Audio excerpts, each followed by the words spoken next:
नमस्कार। आप देख रहे हैं अनुग्रह न्यूज। छत्तीसगढ़ के बहुचर्चित सीजीपीएससी 2020 भर्ती घोटाले में एग्जाम कंट्रोलर सहित 3 आरोपियों की जमानत याचिका हाई कोर्ट ने खारिज कर दी है।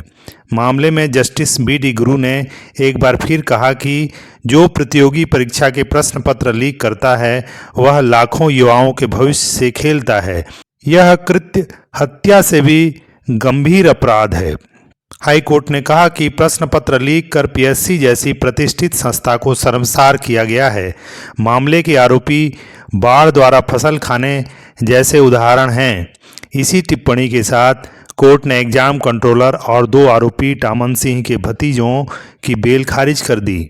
दरअसल सीजीपीएससी 2020 में बड़े पैमाने पर अनियमितता बरती गई थी, जिस पर पूर्व मंत्री ननकीराम कंवर ने सवाल उठाए थे और मामला हाई कोर्ट में पहुंचा था। ननकीराम ने इस मामले में जनहित याचिका भी लगाई थी, जिसमें बताया गया था कि अफसर और कांग्रेस नेताओं के रिश्तेदारों का चयन कर डिप्टी कलेक्टर जैसे पद दिए गए हैं। हाई कोर्ट ने भी टिप्पणी करते हुए कहा था कि एक साथ इस तरह से रिश्तेदारों का चयन इत्तेफाक नहीं हो सकता।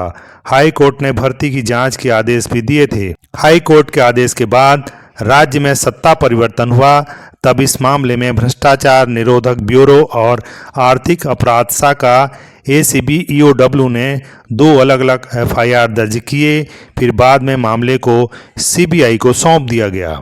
सीबीआई की जांच में पीएससी के तत्कालीन अध्यक्ष टामन सिंह सोनवानी के इशारे पर बड़े पैमाने पर प्रश्न पत्र लीक किए जाने का खुलासा हुआ था। आरोप है कि प्रश्न पत्र उनके 2 भतीजों नितेश सोनवानी और साहिल सोनवानी को दिए गए थे। इसके बाद पीएससी के परीक्षा नियंत्रक ललित गणवीर ने इन्हें बजरंग पावर एंड इस्पात के निदेशक श्रवण गोयल तक पहुंचाया था, जिन्होंने यह पेपर अपने बेटे शशांक गोयल और बहू भूमिका कटियार को दिए थे।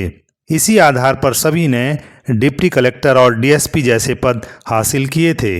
अपनी गिरफ्तारी के बाद टामन सिंह सोनवानी सहित उनके दोनों भतीजों ने हाई कोर्ट में जमानत अर्जी लगाई थी, जिसमें उनके वकील ने तर्क देते हुए झूठे केस में फंसाने के आरोप लगाए थे। आरोपियों के वकील ने बचाव में यह तर्क भी दिया था कि पीएससी के नियमों के तहत भतीजा परिवार की परिभाषा में नहीं आता है, लिहाजा यह कहना कि टामन सिंह सोनवानी ने अपने परिवार के सदस्यों का चयन कराया है, यह सरासर गलत है। सीजीपीएससी भर्ती घोटाला 2020 वाले मामले में सीबीआई ने तत्कालीन अध्यक्ष टामन सिंह सोनवानी, भतीजा नितेश सोनवानी, साहिल सोनवानी, उप परीक्षा नियंत्रक ललित गणवीर के साथ ही उद्योगपति श्रवण कुमार गोयल, उसके बेटे शशांक गोयल और बहू भूमिका कटियार को गिरफ्तार किया है। सीजीपीएससी परीक्षा 2021 में 171 पदों के लिए भर्ती परीक्षा आयोजित हुई थी। प्री एग्जाम 13 फरवरी 2022 को कराया गया था। इसमें 2565 लोग पास हुए थे। इसके बाद 26, 27, 28 और 29 मई 2022 को मेंस परीक्षा में 509 अभ्यर्थी पास हुए थे। इंटरव्यू के बाद 11 मई 2023 को 170 अभ्यर्थियों की सिलेक्शन लिस्ट जारी हुई थी।